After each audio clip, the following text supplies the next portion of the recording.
All right, how's it going? This is Augustus, and today I have a blessed study for you guys.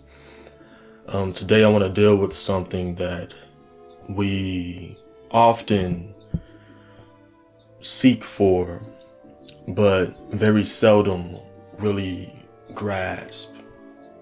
We very seldom come across this thing. It's almost as if we have to seek it out, as if we have to search for it, as if we don't know exactly where it is. And in the midst of our search, we hope to get lucky and come across this thing. Well, with knowledge, it's easier to identify where a thing may be. As a matter of fact, if you have enough knowledge, you just might be able to identify exactly where that thing might be. See? So that thing that we want to discuss today is creativity. Creativity. Creativity, what is it? What's the purpose behind it? See? Does it come from God? Does it come from man? Does it come from some rebellious force of nature? What is it? Can it be a good? Can it be an evil? Is it originally good? Was it originally evil? We have to ask ourselves these things. Why? So that when we seek this thing out, we can approach it with confidence. And if needed, if permissible, then we can utilize it. We can utilize it with greatness. So, let's start with Proverbs chapter 3, verse 13. And what we'll be doing is using biblical references to pinpoint ancient examples and ancient evidence from God about these concerns. Proverbs chapter 3, verse 13. Happy is the man that findeth wisdom, and the man that getteth understanding. For the merchandise of it is better than the merchandise of silver, and the gain thereof than fine gold. She is more precious than rubies, and all the things thou canst desire are not to be compared unto her. Length of days is in her right hand, and in her left hand riches and honor. Her ways are ways of pleasantness, and all her paths are peace. She is a tree of life to them that lay hold upon her, and happy is everyone that retaineth her. The Lord by wisdom hath founded the earth, by understanding hath he established the heavens. By his knowledge the depths are broken up, and the clouds drop down the dew. My son, let not them depart from thine eyes. Keep sound wisdom and discretion. Now, what we've just covered was revelation by God, written by man, but revelation by God for man to give to other men on wisdom. And really the origins of wisdom, really the psychology of wisdom. As you can see, wisdom is pretty beneficial to have. Wisdom is a beautiful thing, and wisdom has such personality that it is actually being referred to as a her, as a person, as a woman, see? And maybe not a human woman, but a feminine personality indeed. See? Now, this does not mean that wisdom is only for women, no. And it doesn't mean that wisdom comes from women, no. We have other studies on the anatomy and psychology of the woman. But for the sake of this study, what we learn here is that there's some components, some abilities that wisdom enables one to do that wisdom has actually been used for by God. See, verse 19, it says, "The Lord by wisdom hath founded the earth." The Lord created the earth with his wisdom. He created the earth with his wisdom. You know what it took for him to create the earth with that wisdom? You know what he used as he was utilizing wisdom? He used creativity. So here we see wisdom is responsible for creation, but in creation there is creativity in it. See, creativity. Now, as a side note, it's very important for us to observe this thing, this concept, if you will, and to observe our role as people when it comes to creativity and creation. The reason why is because we're talking about wisdom from God, and we're talking about wisdom from God being used by God, and we're talking about wisdom from God being used by God to create things with his level of creativity. So we need to understand where we stand alongside this, because it will be folly for us to compare what God can do with his wisdom to what we can do with his wisdom. We have to understand where we stand with this. So we will jump over to Genesis chapter 1, and we can start at verse 27 to observe the origins of mankind and how we were really created by God. Now, for the experts, for the scientists, these things are proven. They haven't been proven by you all yet. I believe you guys will get there one day. But these things are proven. So, God created man in his own image. In the image of God created he him. Male and female created he them. And God blessed them. And God said unto them, "Be fruitful and multiply and replenish the earth, and subdue it, and have dominion over the fish of the sea, and over the fowl of the air, and over every living thing that moveth upon the earth." And God said, "Behold, I have given you every herb bearing seed, which is upon the face of all the earth, and every tree, in the which is the fruit of a tree yielding seed. To you it shall be for meat. And to every beast of the earth, and to every fowl of the air, and to every thing that creepeth upon the earth, wherein there is life, I have given every green herb for meat." And it was so. Now, these are the origins of mankind. The origins. But in the origins of mankind, we can see that God had already used his wisdom to create the earth. He has already utilized his creativity to create the earth. And we see some other things in the earth that he used his creativity for in creating the earth.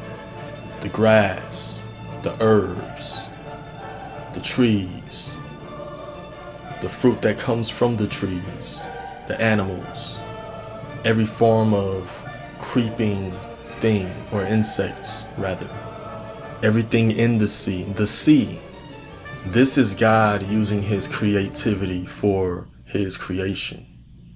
But what we want to observe isn't what God created.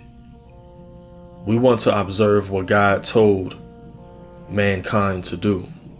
Because in this, is what we were purposed to do. Meaning, if we do anything outside of these commandments here, then we are doing something that God told us not to do. We are doing something that God did not tell us to do. Meaning that God would not bless it.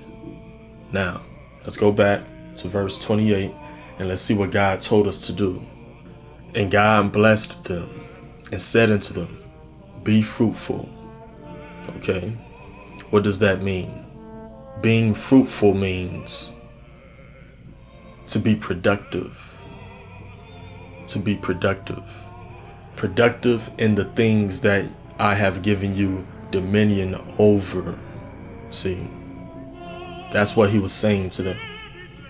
Be productive over the things that I have given you. So if you see a peach tree that you know has seed in it with the potential to create another peach tree, utilize that peach wisely. Be productive with every peach from that tree so that there will be a first generation of an orchard. See, be fruitful. Don't waste a thing. Be fruitful and multiply. What does that mean? It means come together, have your own seed, have your own children, bring children into this earth. He's talking to the man and the woman. Bring children into this earth. I've given you the ability to do so, so do so. Now, this may seem very simple, but I promise you, to many today, this is prolific because things have been confused to such a degree that people are wondering if they should even multiply today. People are coming up with ways where they can engage in the activity that results in multiplication without having to deal with the multiplication. They're using their creativity for the wrong reason. See? So God said, be fruitful and multiply and replenish the earth. Now, replenishing the earth has a lot of history to it, biblically speaking. A lot of history that we'll have to cover in a different study. But for the sake of this study, replenishing the earth means to use your productivity of the fruits, of the vegetables, of the herbs, of the plants, even of the animals. Because Adam and Eve, they had to make sure that the animals were breeding as well, that they were multiplying as well, see? So replenishing the earth means to make this earth full again, to plant so much herbs, so much trees, to have so much people on this earth that there won't be a spot left to plant a tree. That was the original plan by God. That was the original plan, to replenish the earth. We don't see much of that today. We don't see much of that. So it makes it easy to understand why these things that God told us to do and the way that God told us to live is hard to understand. When you see how people aren't being fruitful, how they're not multiplying anymore, and how they're not replenishing the earth anymore, it makes it easy to understand how what God told us to do is not easy to understand today.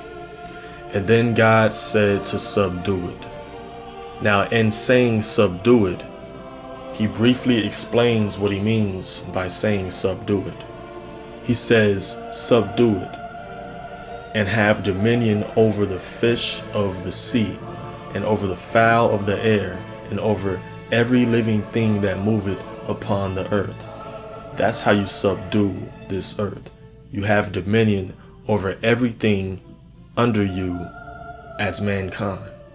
Now, mankind doesn't have a problem doing that today, but mankind has a problem trying to subdue each other. And that's not what God told us to do.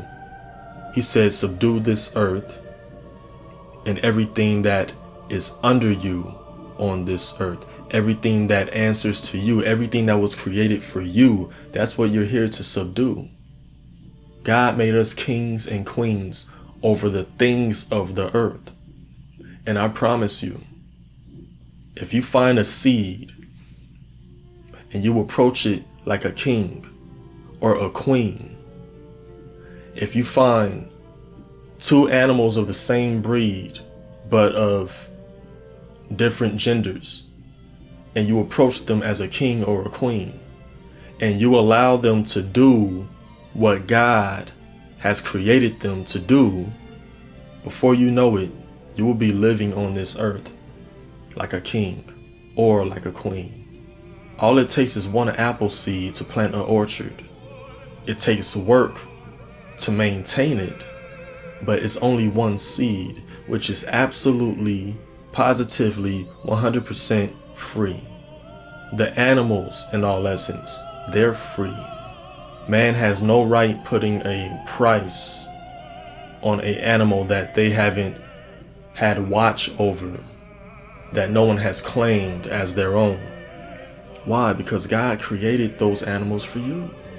Now, with everything that God told us to do, it's interesting because it requires creativity in all of these things. But it requires more so obedience in all of these things. When you plant a seed, you're being obedient to God. When you mate with the opposite sex and have children, you're being obedient to God.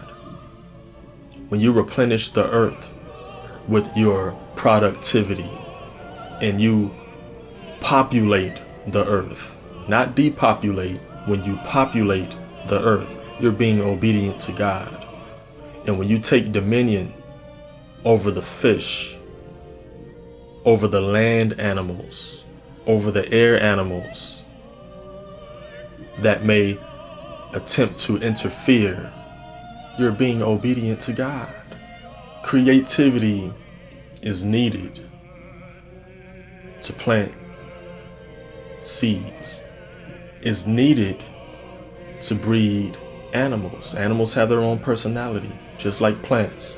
Plants have their own personality, just like animals. You have to be creative in how you do these things. But this is what your creativity was given to you for. You have to be creative in finding your mate. You have to be creative in how you will strategically replenish the earth, how you will populate it with your legacy, with your family, and with the wealth that you have accumulated for your family. What's the wealth? It's the seeds that you planted. It's the animals that you breeded. We're going to deal with money eventually. Maybe not in this study. Hopefully so. Hopefully we can. But this is what our creativity was given to us for. You have to be creative in how you subdue this earth. If a lion is threatening its superior, which may be one of your children, you have to be creative in which weapon you will use to put that lion down. See, this is why wisdom works with creativity, because wisdom allows you to see that a lion may be coming someday before the lion comes. And it allows you to prepare for the lion before the lion comes. Creativity. Creativity. But these are the things that God told us to do. These are the things that God told us to be creative for. Now, as we read in Proverbs 3, verse 13 through 21, we notice that God used wisdom for all of creation. specifically the earth. God used wisdom to create, and he used creativity in how he created. But if you notice, there's something that God did not tell us to do. God did not tell us to create. I'm going to repeat that one more time. The thing that God did not tell us to do with our creativity is to create. There are numerous reasons why God did not give us creativity to create.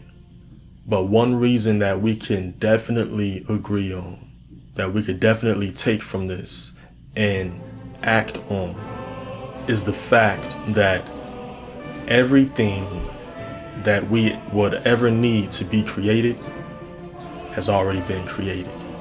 See, you can't create an apple. At least you're not supposed to. Our job is not to create an apple. That's why we aren't supposed to create apples. Not in a lab, not with magic, not with alchemy. We're not supposed to create apples. We're supposed to take the seeds that God has already given us and to be fruitful with them, to be productive with them, to plant them, and to produce apples. That's our job. And see, you're not the one that's producing the apple. The apple produces itself. The apple orchard that is waiting in that one seed, it produces itself. All you're here to do is to manage it. All you're here to do is to make sure that it is being of use on this earth. All you're here to do is to make sure that everything that God created here has purpose on this earth. That's all we're here to do. We're not here to create a lamb. We're not here to create a horse. We're not here to create a gorilla or an eagle. We're here to make sure that if this species is going extinct, that we find a mate, that we assist them, we breed them, and we make sure that they can start a healthy legacy. We make sure that if there is one that is killing up all of the herd, if there's an animal that's killing too much of a specific species, and they're actually becoming the cause of this other species extinction, then guess what? We have to balance out the predator. We have to balance them out. That's responsibility. That's what we're here to do. That's what a king does. That's what a queen does. That's what mankind was created to do. This was a perfect system that God expected to work. This is what we were given creativity for. Now, let's jump over to Job chapter 40, verse 6, and let's observe a little more of creation, because today we have this term that people use, and they use creation, but not so much. They use another word. It's invention. Invention. To invent a thing.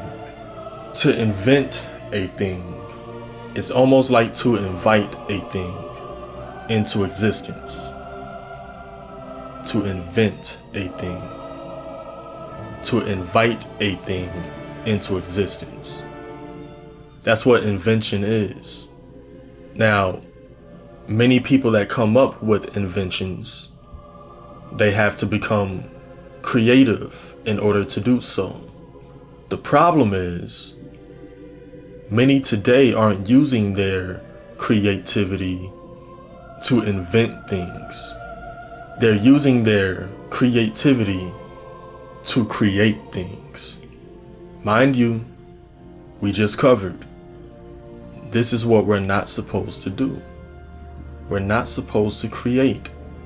If God created one breed of the apple, it is not our job to create 665 more. Yeah, that's right. If you research how many breeds of the apple there are, the truth is there. And whether it's on purpose or by fault, when people do what God told them not to do, when people do what God didn't tell them to do, they're doing what someone else wants them to do. We're not here to create. In Job chapter 40, verse 6 and on, we're going to deal with some real creations, not clones, not abominations, not a lot of the things that are happening in these labs today. Real creations. Job 40, verse 6. Then answered the Lord unto Job out of the whirlwind, and said, Gird up thy loins now, like a man. I will demand of thee, and declare thou unto me. Wilt thou also disannul my judgment? Wilt thou condemn me, that thou mayest be righteous? Hast thou an arm like God? Or canst thou thunder with a voice like him? Deck thyself now with majesty and excellency, and array thyself with glory and beauty. This is sarcasm here, just to let you guys know. Cast abroad the rage of thy wrath, and behold everyone that is proud, and abase him. Look on everyone that is proud, and bring him low, and tread down the wicked in their place. Hide them in the dust together, and bind their faces in secret. Then will I also confess unto thee that thine own right hand can save thee. Behold now, Behemoth, which I made with thee. He eateth grass as an ox. Lo now, his strength is in his loins, and his force is in the navel of his belly. He moveth his tail like a cedar. The sinews of his stones are wrapped together. His bones are as strong pieces of brass. His bones are like bars of iron. He is the chief of the ways of God. He that made him can make his sword to approach unto him. Surely the mountains bring him forth food, where all the beasts of the field play. He lieth under the shady trees, in the covert of the reed and fens. The shady trees cover him with their shadow. The willows of the brook compass him about. Behold, he drinketh up a river, and hasteth not. He trusteth that he can draw up Jordan into his mouth. He taketh it with his eyes. His nose pierceth through snares. What did we deal with just now? What did we just hear? What was that? This is God explaining to Job one of the creations that he created along with mankind. Apparently, Behemoth was an animal. It was a species that roamed the earth around the days of Adam. See, and this behemoth was apparently something that Job wasn't used to seeing, because if that had not have been so, God would not have had the need to explain this animal to him, and God explained it in grand detail. I might like to add. But when we look at this, this is the magnificent creativity of God. This is God explaining to Job of his ability to create things, and reminding Job that he has no ability to create things. See, if God creates something, he creates that thing to be perfect.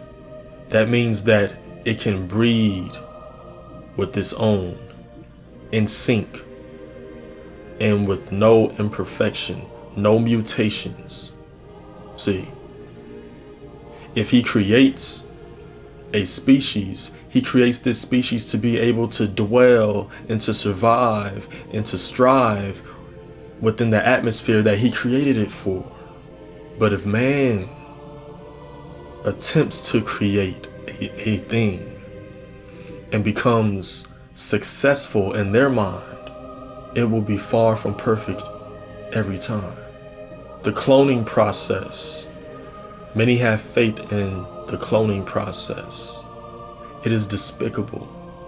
If we look at the fruits and vegetables alone that are being cloned today, it's not hard to understand that the nutrients of the clone do not compare to the nutrients in the original. So this makes the clone an abomination. When God creates things, he brings creation. He brings a creature into the world. When man creates things, they bring abomination into the world. Big difference. Big difference. So what do we learn? What is reinforced in this passage that we've just covered? God is the author of creation. God is the author of creation. Now, moving on, we have another passage that is very important for us to observe when we're talking about creativity, creation, even abominations, inventions. It's very important for us to observe this passage here. Let's go over to Proverbs chapter 8, and we're going to focus on verse 12. But it will be wise for us to get a little bit of the context before we just jump at verse 12. So we'll start at verse 10. Proverbs 8, verse 12, but starting at verse 10.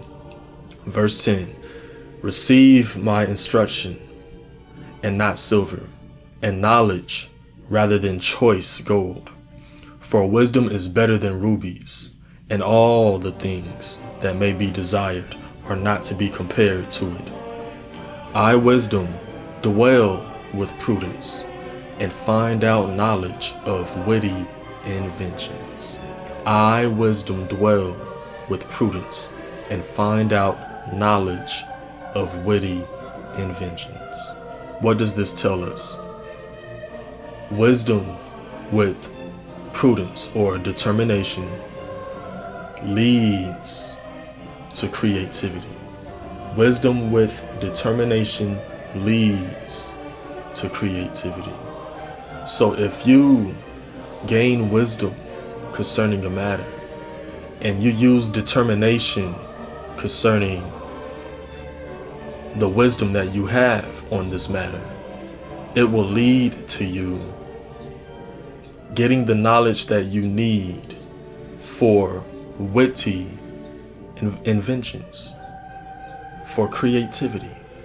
Now, we've just discussed inventions, but these are inventions that are the result of creativity. We're not talking about creating things. We're talking about inventing things, bringing ideas into existence. It takes creativity to do that. It took creativity for mankind to create the boat. It took creativity for mankind to ride the horse. It took creativity for the man to plant the seed. It took creativity to compel that woman or for that woman to compel that man into bringing children into this world. That takes creativity. There are birds in the forests today that have a mating process, and of all of the animals, it just might be the most advanced mating process. Some of these birds, as beautiful as they are, as vibrant in color as they are already, they will go through a full process of singing, of dancing, of performing a show for this potential mate. Why? They're being creative. They want this potential mate to gain interest. It takes creativity to do that. The birds have enough sense to use creativity. Why? Because they're not rebelling against God. They're not rebelling against God. They're living under the mandate, under the purpose, under the perfect purpose that He has given them. Where have we lost it as mankind? How? How have we gotten so far away from our purpose that God has given us, to the point where we don't even know what gender we are these days? How? What has God done to cause us to crave rebellion against Him?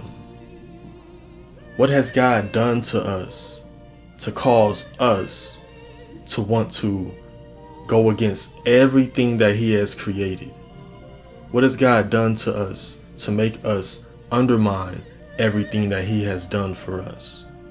I'll tell you what He has done. He has given us too much for us to handle.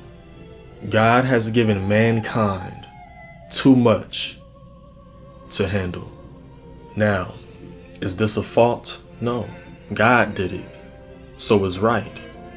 His ways are so far beyond our ways, it will be folly for us to even try to think about judging a decision that He makes concerning us or any other species at that. When God created us, He created us with His personality intact. God created us with His nature intact. The type of person that God is how He based our creation. And God does not conform who He is for no one, not for any of His creations. No one, no thing. So, I will reveal something about God that many don't know. And it will take one to have to know God personally. Don't take my word for this. I beseech thee to gain a relationship with God to the point where you can allow God to reveal this to you personally. But I will reveal this to you in hopes that you allow God to reveal it to you in the future. But there's something about God that very few people know, if anyone knows. And it is the fact that God does not create anything without giving it the ability to choose to love Him. Everything that God creates, He gives the ability to live for Him or to rebel against Him. That means that any plant can choose to grow in the wrong direction. Any animal can choose to rip its own family apart. Any sea animal, any insect, they could choose to rebel against their own species and against life itself. Any angel can choose to rebel against God. They can choose. And any person can choose to rebel against God. I promise you people don't know this. Because if they had, they would stop blaming God for the issues that's happening in their lives. Why does God do this? Because it is God's nature. It is a part of God's personality to not have anyone existing under him that doesn't want to. God doesn't want anything or anyone that he created living for him that does not want to live for him. See, there's an order of how people are brought into the earth from heaven. There's an order of how creation is brought into the universe from heaven, from God. There's an order. God brings life into everything that he creates. Everything that he creates has some form of a body. It has something to live in. And then he sends the life into that body. Whether it's a blade of grass, whether it's a living, breathing person. He creates the body, then he sends the life into that person. But he does not ask anything that he creates. He does not ask the life that he brings into any creation if they want to be sent into whichever domain that he sends them to. It's almost as if he can't control it. Why? Because giving life is his nature. You can't tell a rabbit to stop breeding rabbits. You can't tell it to. It will have to be dysfunctional for that to be the case. It's the same thing as a man and a woman that loves each other and that completes each other. You can't tell them to stop having children. You can't. They will have to agree together that they will want to stop having children. And they may use science or whatever means necessary to stop having children. But without those matters, without those measures, you can't make them stop. Why? It's a part of their nature. It's a part of the nature that God put into them. Well, you can't make God stop bringing life into the earth. People long for him to. A lot of people really think they want God to stop bringing life into the earth just for a little bit. That's what people think. The reality is, God will always bring life into creation. Why? Because that's his nature. This is something that very few understand about God. If you are listening to this today and you feel that you are misunderstood, have empathy for God, because I promise you, he's much more misunderstood than you. Have compassion for God and the fact that very few understands him and very few even care to.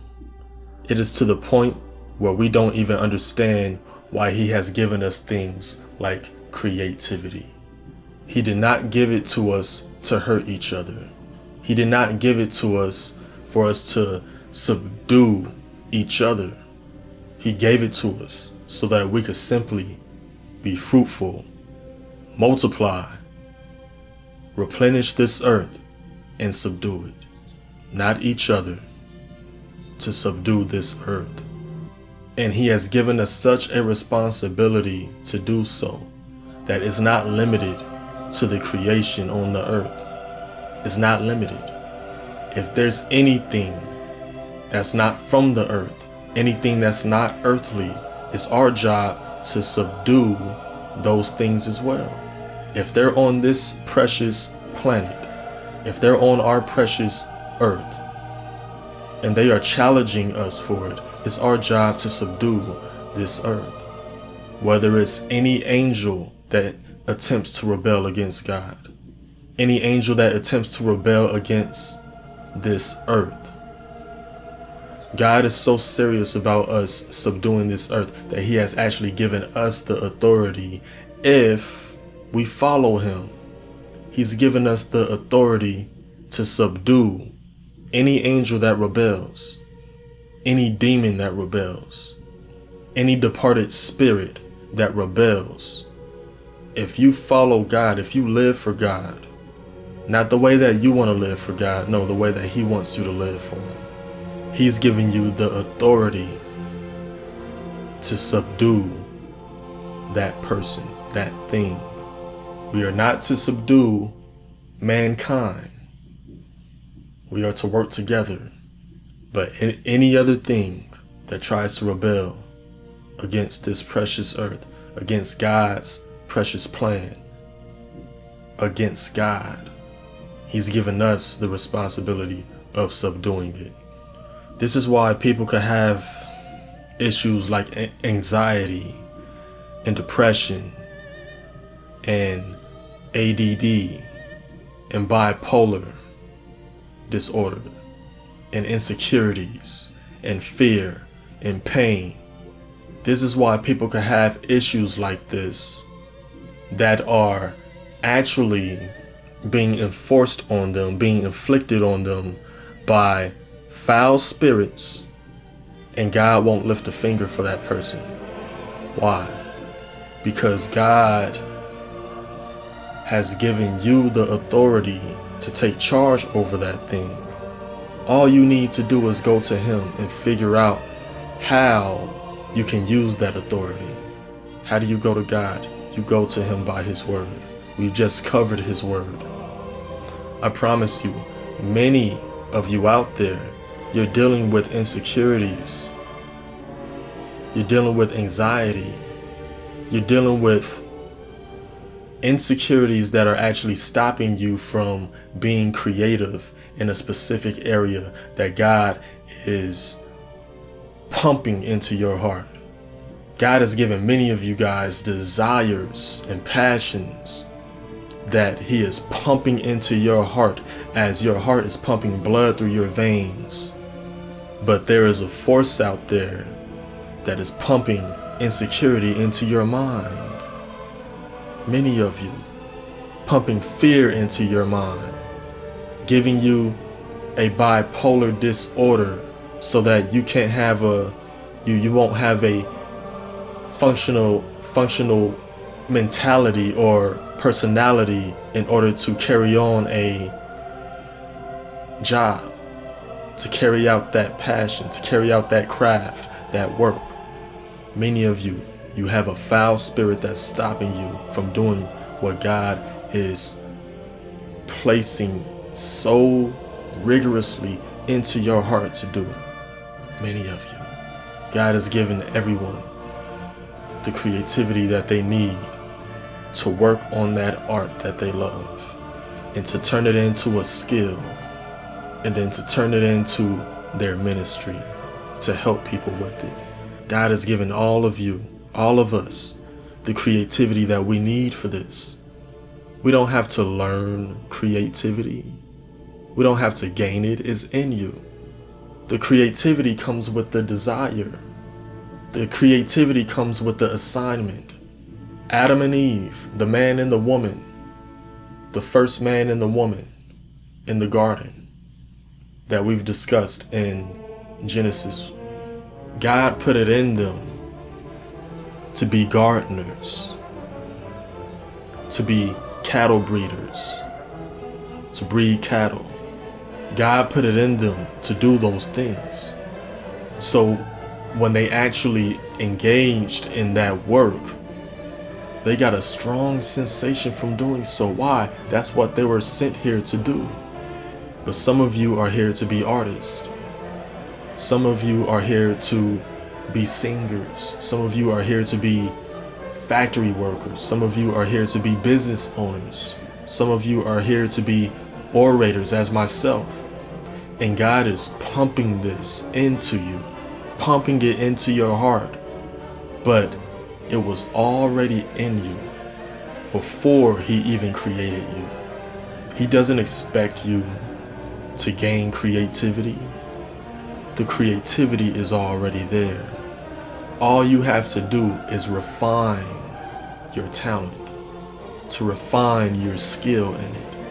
And that's something that we will most definitely deal with in other studies. But God has given us the creativity already. We already have it. It's nothing that we have to search for. It's nothing that we have to look for. It's nothing that we have to refine. The creativity is already there. And the level that it's on is beyond mental conception. Here's an example.